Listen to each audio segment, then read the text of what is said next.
الله وكفى وسلام على عباده الذين اصطفى أما بعد فأعوذ بالله من الشيطان الرجيم بسم الله الرحمن الرحيم فانكحوا ما طاب لكم من النساء مثنى وثلاث ورباع آمنت بالله صدق الله مولانا العظيم قال الله تبارك وتعالى في شأن حبيبه الكريم إن الله وملائكته يصلون على النبي يا أيها الذين آمنوا صلوا عليه وسلموا تسليما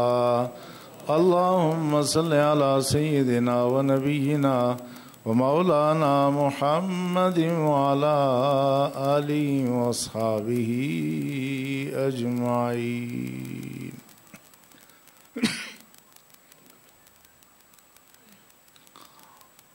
برادران اسلام، ہم گزشتہ 2 جمعۃ المبارک کے خطبات میں اسلام اور مغرب کی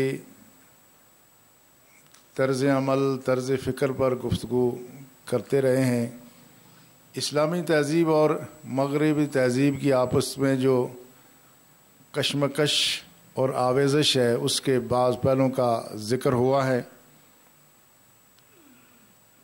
اللہ کے فضل و احسان سے یہ دین اپنے جملہ پہلوؤں میں، اپنے عقائد میں، اپنے معاملات میں، عبادات میں، اخلاقیات میں یہ اتنا عمدہ اور پیارا دین ہے کہ مسلمان نے جس شعبے میں اس کو اپنایا اس کی برکات سے مسلمان نے استفادہ کیا.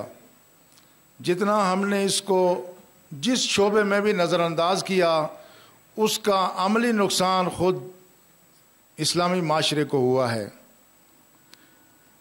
وہ پہلو جن پر عقائد اور عبادات کے بعد اس وقت تک مسلمان کافی حد تک کاربند ہیں، مگر اب آہستہ آہستہ اس کے آداب، رسول اللہ صلی اللہ علیہ وسلم کی ان تعلیمات کو فراموش کیا جا رہا ہے. وہ نکاح، شادی، بیاہ اور اس سے متعلق خانگی امور سے متعلق چیزیں ہیں کہ مسلمانوں نے جب تک ان چیزوں کو اپنایا، اور الحمدللہ آج بھی دوسرے سارے مذاہب کے مقابلے میں آج بھی ہمارا شادی، بیاہ، نکاح، عفت، عصمت، پاکیزگی، طہارت اور خانگی احترام کی جو فضا مسلمانوں میں ہے وہ کسی معاشرے میں نہیں ہے. اور اس کی بنیادی وجہ یہ ہے کہ یہ دین کے سارے اصول و ضوابط یہ انسانی فطرت کے عین مطابق ہیں. اس میں افراط و تفریط نہیں ہے. اہل مغرب نے ان معاملات کو اپنی خواہشات نفس کے تابع کر دیا، اور دیگر بعض مذاہب نے ان معاملات کو سرے سے نظر انداز کر دیا.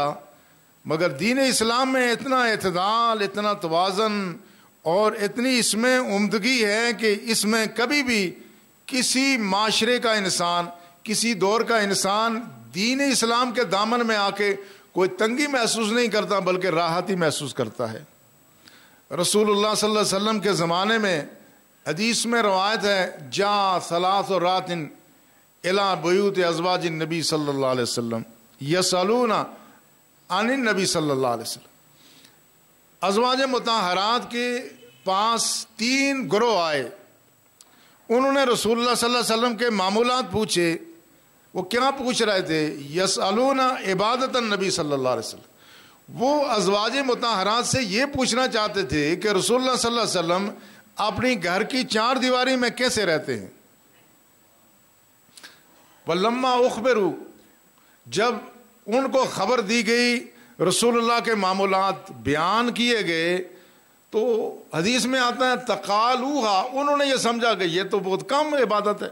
ان کا یہ خیال تھا کہ کہ رسول اللہ صلی اللہ علیہ وسلم گھر کی چار دیواری میں ہمیشہ عبادت میں نوافل میں ہی مشغول ہیں، گھر کے کسی معاملے میں کوئی دلچسپی نہیں لیتے، اور اپنے ازواج مطہرات کو بھی شاید بالکل نظر انداز کرتے ہیں۔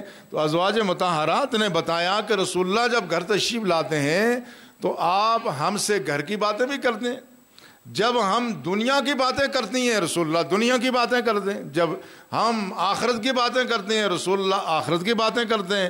پھر رسول اللہ صلی اللہ علیہ وسلم نماز ادا فرمانے کے بعد عشاء کے بعد آرام فرماتے ہیں، نصف اللیل کے بعد آپ اٹھ کے قیام کرتے ہیں۔ تو یہ جو سارا عمل تھا صحابہ نے سمجھا کہ یہ تو ہماری توقع سے کم ہے، چونکہ ابھی اسلام کی تعلیمات پہ عمل ہو رہا تھا، صحابہ کے تربیت کا سلسلہ جاری و ساری تھا، تو ابھی بعض صحابہ اسلام کے پورے مزاج سے باخبر نہیں تھے۔ انہوں نے آپس میں مشورہ کیا، انہوں نے کہا این نحن من النبی صلی اللہ علیہ وسلم قد غفر اللہ له ما تقدم من ذنبه وما تاخر۔ انہوں نے کہا رسول اللہ صلی اللہ علیہ وسلم کے یہ اعمال تو ہمیں کم معلوم ہوتے ہیں، مگر ہم میں اور رسول اللہ میں نسبت کیا ہے؟ وہ تو اللہ کے ایسے مقرب بندے ہیں کہ ان کی کوئی بھی معمولی سی کوئی خلاف اولا بات جو کبھی مستقبل میں ہونے کا شاید امکان ہو، اللہ نے اس پر بھی آپ کو معاف فرما دیا ہے۔ ہماری تو حیثیت وہ نہیں ہے، لہٰذا اگر رسول اللہ صلی اللہ علیہ وسلم پوری رات قیام نہیں کرتے تو پھر یہ نہیں کہ ہم بھی چھوڑ دیں، اگر آپ ہمیشہ روزہ نہیں رکھتے تو یہ نہیں کہ ہم بھی چھوڑ دیں۔ پھر انہوں نے کہا، ایک نے کہا اصلی اللیل ابدا، ایک گروہ نے یہ کہا کہ میں تو ہمیشہ پوری رات نمازیں ہی پڑھتا رہوں۔ دوسرے نے یہ کہا انا اصوم الدہر ولا افطر، دوسرے نے کہا ہم تو ہمیشہ ہی روزہ رکھیں گے، کبھی روزہ افطار ہی نہیں کریں گے۔ تیسرے نے کہا اعتزل النساء ولا اتزوج ابدا، تیسرے نے یہ کہا کہ میں تو عورتوں کا منہ بھی نہیں دیکھوں گا، کبھی کوئی نکاح شادی بیاہ ہم نہیں کریں گے۔ اب وہ یہ سمجھ رہے ہیں کہ رسول اللہ صلی اللہ علیہ وسلم جو کہ اللہ کے پسندیدہ انسان ہیں، لہٰذا ان کا تھوڑا عمل بھی بہت زیادہ ہے، ہمیں زیادہ عمل کرنا چاہیے، ہمیں دنیا چھوڑ دینی چاہیے۔ تو جب رسول اللہ تشریف لائے، آپ کو ان کے احوال کا علم ہوا تو پوچھا، فرمایا مجھے معلوم ہو گیا جب تم آپس میں باتیں کرتے ہو، فرمایا اما واللہ انی لاخشاکم الی اللہ واتقاکم الیہ، تمہیں معلوم ہونا چاہیے کہ میں تم میں سب سے زیادہ خدا سے ڈرنے والا ہوں، میں تم سے سب سے زیادہ متقی ہوں۔ یعنی پوری رات قیام کرنا جو تم سمجھتے ہو تقویٰ ہے، یہ بات نہیں ہے۔ فرمایا انا اصوم و افطر، فرمایا میں روزے رکھتا بھی ہوں روزے چھوڑتا بھی ہوں، کبھی روزہ رکھتا ہوں کبھی روزہ نہیں رکھتا۔ پھر آپ نے فرمایا انا اقوم و ارقد، میں رات کو آرام بھی کرتا ہوں، میں رات کو سوتا بھی ہوں اور رات کو قیام بھی کرتا ہوں۔ وانا اتزوج النساء، میں عورتوں سے میں نے نکاح بھی کیے ہیں۔ فرمایا ومن رغب عن سنتی ولیس منی، جس نے یہ راستہ چھوڑ دیا وہ ہم میں سے نہیں ہوگا۔ آپ دیکھنا ہے کتنا اعتدال ہے، کتنا توازن ہے۔ صحابہ یہ سمجھ رہے تھے کہ پوری رات جاگنا ہی شاید بہت بڑی عبادت ہے، ان کا خیال تھا کہ ہمیشہ روزہ رکھیں گے تو خدا کی ذات راضی ہو جائے گی، ہم اگر عورتوں سے قطع تعلق ہی کریں گے، نکاح شادی بیاہ کے جمیلوں میں نہیں پڑیں گے تو ہم زیادہ متقی ہو جائیں گے۔ اللہ کے رسول نے فرمایا نہیں، میں تم سب سے زیادہ متقی ہوں، میں یہ سارے کام کرتا ہوں، جس نے یہ طریقہ چھوڑا وہ ہم میں سے نہیں، اس کا طریقہ ہم میں سے نہیں ہے۔ کتنا خوبصورت اعتدال اور توازن ہے۔ ایک دوسرے مرحلے پہ رسول اللہ صلی اللہ علیہ وسلم نے فرمایا ان لجسدک علیک حقا، تیرے اس جسم کا تیرے اوپر حق ہے، جسم کو غیر ضروری اذیت میں ڈالنا یہ شریعت کا مطالبہ اور تقاضا نہیں ہے کہ آدمی خام خواہ اپنے آپ کو تکلیف میں ڈالے۔ وہ فرمایا ہوا ان لعینک علیک حقا، تیری آنکھ کا تیرے اوپر حق ہے، یعنی آرام کرنا سونا یہ بھی ضروری ہے۔ وَلِأَهْلِكَ عَلَيْكَ حَقًّا، بلا شبہ تیرے اہل و عیال کا، بیوی بچوں کا، والدین کا، اولاد کا تجھ پر حق ہے۔ وَلِزُورِكَ عَلَيْكَ حَقًّا، تیرے پڑوسی اور تیرے مہمان کا بھی حق ہے جو تیرے گھر میں آ گیا۔ یہ نہیں کہ مہمان گھر میں آئے تو آدمی نفل نیت لے، نہیں، اس وقت اس مہمان کی مہمان نوازی یہ سنت رسول ہے صلی اللہ علیہ وسلم. تو رسول اللہ صلی اللہ علیہ وسلم نے جو دین عطا فرمایا یہ دین اتنا اعتدال اور توازن کا دین ہے, اس میں کوئی بات بھی شریعت سے خارج نہیں ہے, دین سے خارج نہیں ہے. بلکہ رسول اللہ صلی اللہ علیہ وسلم نے فرمایا اگر تو نے اپنی بیوی کے منہ میں لقمہ بھی دے دیا تو یہ بھی صدقہ ہے. یعنی گھر کی چار دیواری میں میاں بیوی کے آپس کے تعلقات کا خوشگوار ہونا یہ بھی دین کی بنیاد اور اساس ہے, لہذا اس کو بھی نظر انداز نہیں کیا جا سکتا. اس لیے جو رسول اللہ صلی اللہ علیہ وسلم نے جو تعلیمات ہمیں دی ہیں ان میں اعتدال اور توازن ہے.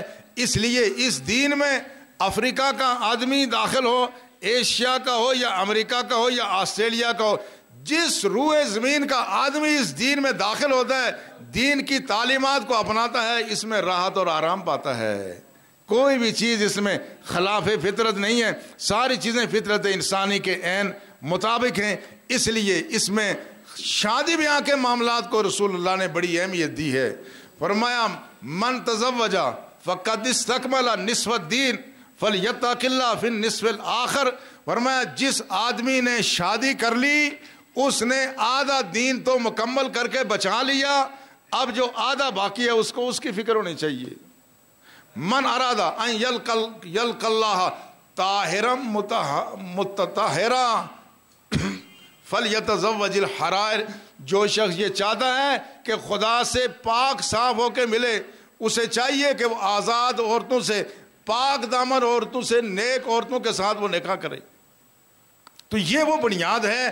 یہاں شادی بیاہ کے معاملات یہ دین سے خارج نہیں ہیں, یہ دین کی بنیاد اور اساس ہے.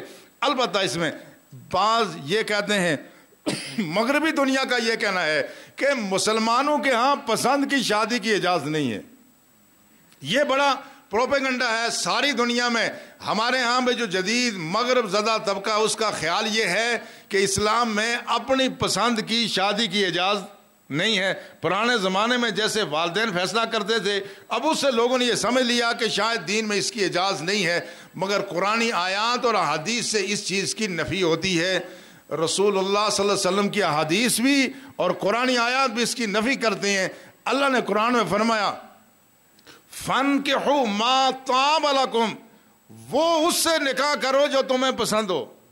فَانْكِحُوا مَا طَابَ لَكُمْ مِنَ النِّسَاءِ, عورتوں میں سے جو عورتیں تمہیں پسند ہیں ان سے نکاح کرو.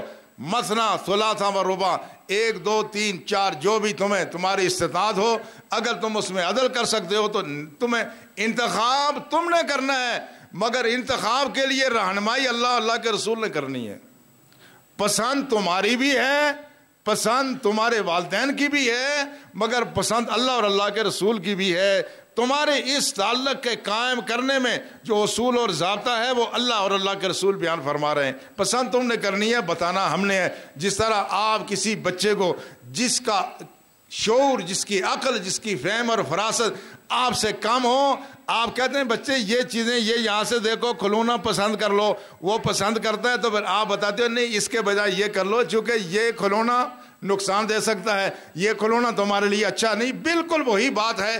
اللہ اور اللہ کے رسول ہماری رہنمائی فرماتے ہیں. اس لیے رسول نے فرمایا تنکح المرأة لأربع, عام طور پر لوگ عورتوں کے ساتھ جو نکاح کرتے ہیں 4 بنیادوں پہ کرتے ہیں. لمالہا, یا تو مال کی خاطر کرتے ہیں, مال کو دیکھتے ہیں فلاں عورت مالدار گھرانے سے ہے تو اس کا انتخاب کرتے ہیں, اور لے حسبیا, یا کنبہ قبیلہ خاندان دیکھتے ہیں فلاں خاندان کی عورت ہے.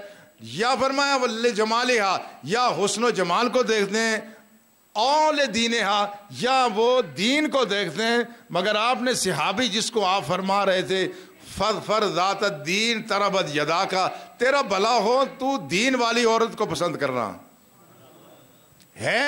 اب دیکھیں معیار 4 ہیں, ان 4 معیاروں میں فرمایا فر ذات الدین, تو نے سب سے پہلی ترجیح دینی ہے دین کو. کسی خاتون میں دین بھی ہے, حسن و جمال بھی ہے, مال بھی ہے, حسب و نسب بھی ہے تو سبحان اللہ, نہیں ہے تو پھر پہلی ترجیح دین ہے. رسول اللہ نے فرمایا جو شخص کسی عورت کے ساتھ محض حسن و جمال کی وجہ سے ہی نکاح کرنا چاہتا ہے, فرمایا یہ اس کا حسن و جمال اس کو کسی آزمائش میں ڈال سکتا ہے, اور اگر محض مال کی خاطر آدمی ایسا کرتا ہے تو اس کا نتیجہ کیا ہوگا؟ یہ اس کے مال کی وجہ سے کی جانے والی شادی، اس میں وہ عورت کسی وقت بغاوت پہ آمادہ ہو سکتی ہے۔ آپ نے دیکھا نا، جہاں کہیں بڑے گھرانوں میں، بڑے امیر لوگوں میں جو شادیاں کرتے ہیں تو نبھانا مشکل ہو جاتا ہے۔ اس لیے رسول اللہ صلی اللہ علیہ وسلم نے اس بات کو ترجیح دی کہ غریب خاندانوں میں جن میں دین موجود ہو ان کو ترجیح دی جائے، تاکہ تمہاری زندگی کی یہ رفاقت قائم و دائم رہے اور یہ سلسلہ آگے بڑھتا رہے۔ اس لیے دین کی اساس یہ ہے کہ اللہ کے رسول نے اس کے لیے پیمانے دیے کہ ان پیمانوں پر آپ انتخاب کریں، اور فرمایا اذا خطب الیکم من ترضون دینہ وخلقہ فزوجوہ۔ لوگوں یاد رکھنا، اگر تمہارے ہاں شادی کی پیشکش ہو، وہ مرد کی طرف سے ہو یا عورت کی طرف سے ہو، اگر تمہیں اس کا دین بھی پسند ہے اور اس کے علاوہ اس کا اخلاق بھی اچھا ہے، فزوجوہ، تو پھر یہ شادی کر لینا۔ وَإِلَّا تَفْعَلُوا تَكُنْ فِتْنَةٌ فِي الْأَرْضِ وَفَسَادٌ عَرِيضٌ۔ یاد رکھو، اگر ایسا تم نہیں کرو گے تو اس زمین میں فتنہ ہوگا، ایسا فساد پھیلے گا کہ سب کو تباہ برباد کر جائے گا۔ تو یہ معیار دیا ہے شریعت نے دین کے معاملات میں، اور شریعت کا مدعا بڑا مختلف ہے۔ آج مغربی دنیا میں شادیاں، پہلی بات ہے لوگ شادیوں کے بغیر ہی رہتے ہیں، معاذ اللہ معاذ اللہ ثم معاذ اللہ، خدا اس طرح کے برے ماحول سے مسلمانوں کو محفوظ رکھے۔ پھر شادیاں ہوئی تو نہ شادی ہوتے ہوئے پتہ نہیں چلتا، ٹوٹتے ہوئے نہیں پتہ چلتا۔ کئی لوگ ہیں درجنوں شادیاں، درجنوں طلاقیں، اس طرح کی صورتحال ہے۔ اسلام اس چیز کو کبھی پسند نہیں کرتا۔ وہ ساری احتیاطی تدابیر جن کی وجہ سے یہ رشتہ ہمیشہ کے لیے مضبوط اور مستحکم ہے، یہ گھر کی چار دیواری، یہ کسی معاشرے کا بیسک یونٹ ہے۔ چار دیواری میں افراد خوش ہیں تو معاشرہ خوش ہے، معاشرہ ماحول خوش ہے تو ملک خوشگوار ہے۔ ملک میں خوشیاں ہیں جہاں ہر گھر میں لڑائی، ہر گھر میں عداوتیں، ہر گھر میں جدائیاں ہوں، وہاں نہ صرف دو افراد متاثر ہوتے ہیں، بچے متاثر ہوئے، والدین متاثر ہوئے، رشتے متاثر ہوئے، سارا ماحول اور معاشرہ بکھر کے رہ جاتا ہے۔ اس لیے اللہ اور اللہ کے رسول نے ان رشتوں کو مضبوط رکھنے کے لیے ایسی رعایت دی ہے جو کسی اور مرحلے پر نہیں ہے، مگر ہم اس رعایت سے استفادہ نہیں کرتے۔ وہ رعایت کیا ہے؟ وہ رعایت خطبے کی ہے، منگنی کی ہے، کہ اس میں جب کوئی بات آگے بڑھے، اس میں رشتہ ہونے سے پہلے یہ صرف منگنی کے لیے ہی ہے، باقی کہیں نہیں ہے، باقی کہیں ضرورت میں۔ اس طرح علاج معالجے کی بات اور ہے۔ رسول اللہ صلی اللہ علیہ وسلم کے سامنے حضرت مغیرہ بن شعبہ آئے تو آپ سے کہا یا رسول اللہ میں نے منگنی کی ہے۔ آپ نے فرمایا ہر نظرتا الیہا، جس خاتون سے تیری منگنی ہوئی ہے کیا تو نے اس کو دیکھا ہے؟ عرض کیا یا رسول اللہ دیکھا تو نہیں ہے۔ فرمایا اگر دیکھ سکے تو دیکھ لینا، فَإِنَّهُ أَحْرَىٰ أَن يَدُومَ بَيْنَكُمَا، یہ اس بات کے زیادہ لائق ہے کہ تم نے ایک دوسرے کو دیکھ لیا تو شاید تمہارا رشتہ ہمیشہ قائم و دائم رہے۔ یہ اس لیے تمام خاص طور پر ہے تاکہ جو رشتہ قائم ہو وہ بڑا مضبوط ہو، مستحکم ہو، دائمی ہو۔ بلکہ رسول اللہ صلی اللہ علیہ وسلم نے، ایک صحابی نے کہا یا رسول اللہ میں نے منگنی کی ہے، تو آپ نے فرمایا یہ جو انصار کی خواتین ہیں، انصار میں بعض دفعہ ان کی آنکھوں میں کچھ تکلیف ہوتی ہے تو تم پہلے دیکھ لینا، یہ نہ ہو کہ بعد میں رشتہ نہ بگڑ جائے۔ یہ کوئی مذاق نہیں ہے، یہ کوئی اس طرح کی یہ لیو لائب نہیں ہے۔ آج بعض دفعہ لوگ ہم سے مسئلہ پوچھتے ہیں، آج بھی مجھ سے میں مسئلہ پوچھا گیا کہ کیا ٹیلی فون پر نکاح ہو سکتا ہے؟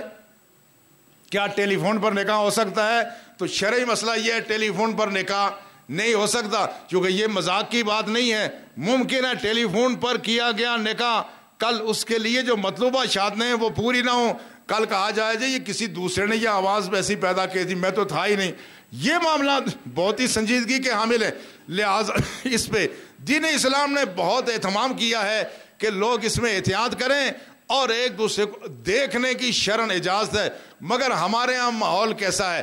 ہمارے ہاں یہ ہوتا ہے نالا بازار میں اجنبی دکانداروں کے ساتھ بڑی بے تکلفی ہوتی ہے، مگر کہیں کسی گھر میں رشتہ مانگنے کوئی آ جائے، ہونے والی ساس یا سسر یا کوئی دوسرا، تو لڑکیاں اس سے پردہ کرتی ہیں، عورتوں سے پردہ، غیروں سے پردہ نہیں ہے۔ یہ عجیب و غریب ماحول ہم نے بنایا ہے۔ دین اسلام نے ہمارے لیے بہت آسانیاں، بہت سہولتیں پیدا کی ہیں تاکہ یہ آپس میں ایک دوسرے کے عادات و اطوار کو دیکھا جائے، ایک دوسرے کے اخلاق کو دیکھا جائے، اور اس میں جو کفاءت کا پہلو ہے، برابری کا پہلو ہے، وہ برابری صرف اس معنی میں نہیں ہے کہ دو قبیلوں کے درمیان سٹیٹس کے لحاظ سے دو قبیلے برابر ہوں، یا ایک ہی قبیلہ ہوگا تو ہم کہیں گے برابر، نہیں، یہ بات نہیں ہے، بلکہ اس میں برابری میں اخلاق، تعلیم، کردار، عادات، رسم و رواج، یہ سارے دیکھے جاتے ہیں تاکہ ان کے درمیان کوئی ایسی اونچ نیچ نہ ہو کہ جس کی وجہ سے یہ رشتہ خراب ہو جائے۔ لوگ اکثر مجھ سے پوچھتے تھے، میں آگے چلنے سے پہلے چونکہ یہ اس رمضان شریف کا پہلا جمعہ بھی ہے، اس لیے اس میں آج جن حضرات نے ہمارے ساتھ تعاون کرنا ہے ان کے نام مجھے کہیں یہ میرے پاس موجود ہیں، تو یہ اندر حال میں لیاقت خان صاحب ہیں، برآمد سین میں حافظ وقاص اشرف ہیں، اوپر حال میں پٹھان سلطان خان صاحب یہ آپ کے بعد تشریف لا رہے ہیں۔ اس مرحلے پر میں اگر اس بات کا ذکر نہ کروں، میں نے رمضان شریف میں جو آپ سے گزارش کی تھی کہ آپ تعاون کریں تو ہم مسجد کا کام شروع کریں، اللہ کے فضل و احسان سے آپ نے اتنا تعاون کیا، ہم کسی سے بتاتے ہیں لوگ حیران ہو جاتے ہیں۔ اللہ آپ کو جزائے خیر عطا فرمائے، اپنی حیثیت سے بڑھ کر آپ نے اس مسجد شریف کی خدمت کی ہے، اللہ آپ کو اس کا اجر عطا فرمائے، اور انشاءاللہ ہم اس کام کو اب جاری ساری رکھیں گے۔ اب انشاءاللہ ہمارے مدرسے کی دوسری منزل وہ ہو گئی تھی، اب اس میں چونکہ ہمارے جو مستری ہیں آپ کو پتہ ہے عید میں ایک ہفتہ پہلے جاتے ہیں، عید کے بعد 2 ہفتے تک گھروں میں چھٹیاں مناتے ہیں، اس لیے ہمارے کام میں تاخیر ہو گئی، لیکن دوبارہ ہمارا کام شروع ہو گیا ہے۔ اللہ آپ کو جزائے خیر عطا فرمائے۔ آج ہمارے مخلص ساتھی ہیں، انہوں نے اپنے والد اور والدہ کے ایصال ثواب کے لیے 10,000 روپے پیش کیے، اللہ ان کے والد اور والدہ کو بھی ان کی تربت میں اپنے وعدے کے مطابق اعلیٰ سے اعلیٰ تر مقام عطا فرمائے۔ تو عرض کرنے کا مدعا یہ ہے، یہ جو رشتوں میں آپس میں برابری ہے یہ محض کنبے قبیلوں کی بنیاد پر نہیں ہے، بلکہ یہ سمجھنا کہ صرف اپنے ہی قبیلے میں شادی کی جائے دوسرے میں نہ کی جائے۔ آج مغرب میں یہ سوال پوچھا جاتا ہے، اکثر کہتے ہیں کزن میرجز میں بیماریاں زیادہ ہو رہی ہیں، کزن میرجز جو ہیں مغرب میں یہ بہت مسئلہ ہے۔ والدین ہم سے پوچھتے ہیں، ہمارے بچے کہتے ہیں کہ ہم اپنے رشتوں میں رشتے نہیں کرتے، چونکہ جدید سائنسی تحقیق یہ بتاتی ہے اپنے رشتوں میں رشتہ کرنے سے بیماریاں زیادہ ہوتی ہیں، آنے والی نسل کمزور ہوتی ہے۔ تو اس کا شرعی مسئلہ اور حکم کیا ہے؟ تو میں نے ان سے یہ گزارش کی کہ شرعی طور پر اپنے پھوپھی، چاچا، تایا کی بیٹی، بیٹے کے ساتھ یہ جو رشتے ہیں یہ شرعاً ممنوع نہیں ہیں۔ اللہ کے رسول نے خود اس طرح کے رشتے کیے ہیں اور اس بات کی اجازت بھی ہے، لیکن رسول اللہ صلی اللہ علیہ وسلم کی ایک حدیث ہے، آپ نے فرمایا علیکم بالاجانب، لوگوں غیروں میں بھی، دوسرے خاندانوں میں بھی رشتے کیے کرو۔ آج جو چیز ظاہر ہو رہی ہے یہ کوئی اچانک ظاہر نہیں ہو گئی جس سے اللہ اور اللہ کے رسول بے خبر تھے کہ کل پتہ چلے گا کہ اس میں جینیٹک کریکٹر کا مسئلہ ہوتا ہے، تو آج ہماری جدید سائنس بتائے گی تو اسلام اس سے بے خبر رہے گا کہ پتہ نہیں کیا ہو گیا، نئی بات آ جائے گی۔ نہیں، اللہ کی مشیت یہ ہے کہ لوگ اپنے کنبے قبیلوں کو ہی ہمیشہ اعلیٰ اور عرفہ نہ سمجھے، دوسرے قبیلوں میں جائیں۔ وہ لوگ جو ہمیشہ اپنے ہی کنبوں میں قبیلوں میں شادیاں کرتے ہیں ان کے لیے بھی مسائل پیدا ہو سکتے ہیں۔ آج جو کزن میرجز میں جو مسائل ہیں یہ نئے نہیں ہیں، رسول نے فرمایا علیکم بالاجانب، یہ بار بھی رشتے کیا کرو۔ اگر ہمیشہ اپنوں میں ہی رشتے کرو تو کیا ہوگا؟ ان الولد یلد دلیا، تمہاری اولادیں کمزور پیدا ہوں گی، تمہاری اولادیں کمزور پیدا ہوں گی۔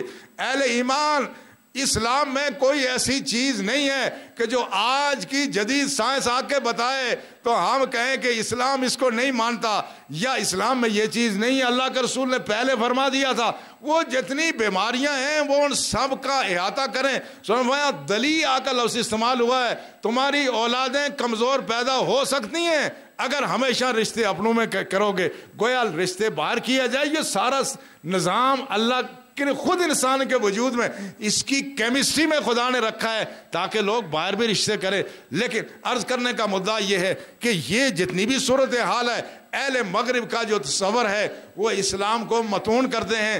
ان کا یہ کہنا ہے کہ یہ جو مسلمان ہیں، بالخصوص مغرب میں جو پاکستان کے مسلمان ہیں، ان کو بھی متون کیا جاتا ہے کہ تمہارے ہاں یہ جو ان کو کہتے ہیں سیٹل میریجز، یہ جو طے شدہ تمہارے والدین شادیاں کراتے ہیں، یہ شادیاں ناکام ہوتی ہیں. تو کیا ہونا چاہیے؟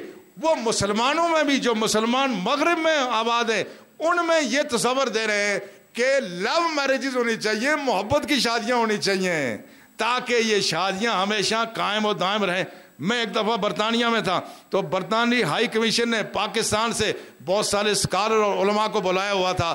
وہ یہی بات برطانیہ میں مقیم مسلمانوں کو باور کرانا چاہتے تھے کہ یہ شادیاں پسند کی ہونی چاہیے، یہ فیملی کی جو باقاعدہ ارینج میریجز ہے یہ نہیں ہونی چاہیے. اتفاق سے ایک نشست میں انہوں نے مجھے بھی بلا لیا کسی حوالے سے، تو میں نے ان سے کہا دیکھو یہ بتاؤ، تم کہتے ہو کہ محبت کی شادیاں، یہ تمہارے ہاں محبت کی شادیاں نہیں ہوتی، بلکہ جوڑے کئی مہینوں نہیں کئی سالوں تک اکٹھے رہتے ہیں. معاذ اللہ معاذ اللہ، خدا ہمیں اس ماحول سے بچائے، ہماری نسلوں کو اس سے بچائے، یہ حیوانی زندگی سے ہمیں بچائے. اس کے بعد شادی ہوتی ہے، اس کے باوجود تمہارے ہاں طلاق کا تناسب 70 سے 80% ہے. تم بتاؤ کہ تمہارا یہ طرز معاشرت اگر یہ فی الواقع انسانی فطرت کے مطابق ہوتا تو تمہیں اس طرح کے حالات کا سامنا نہیں ہوتا. ہماری وہ شادیاں جس میں ہمارے سارے کنبہ قبیلہ، ہماری فیملی، ہمارے والدین بہن بھائی شامل ہوتے ہیں، اس میں طلاق کا تناسب مغربی دنیا میں بھی 30% سے زیادہ نہیں ہے. تم بتاؤ آخر کہ تمہارا طرز معاشرت زیادہ اچھا ہے یا ہمارا اچھا ہے؟ میں نے ان سے ایک بنیادی بات یہ عرض کی کہ دیکھیں، بنیادی رشتہ مرد اور عورت کا ہے، لڑکی اور لڑکے کا رشتہ بنیاد طور پہ ان دو کا ہوتا ہے. لیکن دیکھو میں نے کہا یہ جو عمارتیں ہیں، یہ ساری ان عمارتوں کی جان کیا چیز ہے؟ یہ عمارت کیوں کھڑی ہے؟ یہ کھڑی ہے سریے پہ، جو آئرن فریم ورک ہے اس نے اس ساری عمارت کو، ساری عمارتیں RCC کی ساری عمارتوں کی جان کیا چیز ہے؟ آئرن فریم ورک ہے جس نے اس ساری عمارت کو کھڑا کیا ہوا ہے. سینکڑوں افراد اس کے اوپر موجود ہیں مگر یہ نیچے نہیں آ رہی ہے. مگر تعلق تو اصل میں پہلے سریے کا جڑا تھا، لیکن سریے کے تعلق کو مضبوط سیمنٹ نے، ریت نے، کرش نے، پانی نے مل کر کے اس کو تھاما ہوا ہے. میں اس لوہے سے کوئی رشتہ نہیں جڑ سکتا، اس پر کوئی بلڈنگ قائم نہیں ہو سکتی. میں نے کہا جس طرح یہ بلڈنگیں مضبوط ہوتی ہیں ان چیزوں سے، اس طرح جب دو فرد کے درمیان رشتہ قائم ہوتا ہے، سارا کنبہ قبیلہ ساتھ جڑ جاتا ہے. اس کنبے قبیلے کی حیثیت یہی اسی بجری، اسی سیمنٹ اور اسی پانی اور ریت کی سی ہے. کہیں بھی اختلاف پیدا ہو گیا دو افراد میں، سارا کنبہ قبیلہ ہلنا شروع ہو جاتا ہے. دو افراد نہیں ہلتے، سارا کنبہ قبیلہ ہل جاتا ہے، سارے شامل ہو جاتے ہیں، طلاقیں کم ہوتی ہیں. تمہیں یہ سمجھ نہیں آئی، تم نے جو طرز معاشرت قائم کیا اس کے نتیجے میں حرامی اولاد کے علاوہ حاصل کچھ نہیں ہو رہا ہے. اس لیے اسلام کا جو نظام ہے یہ نہایتی پاکیزہ ہے.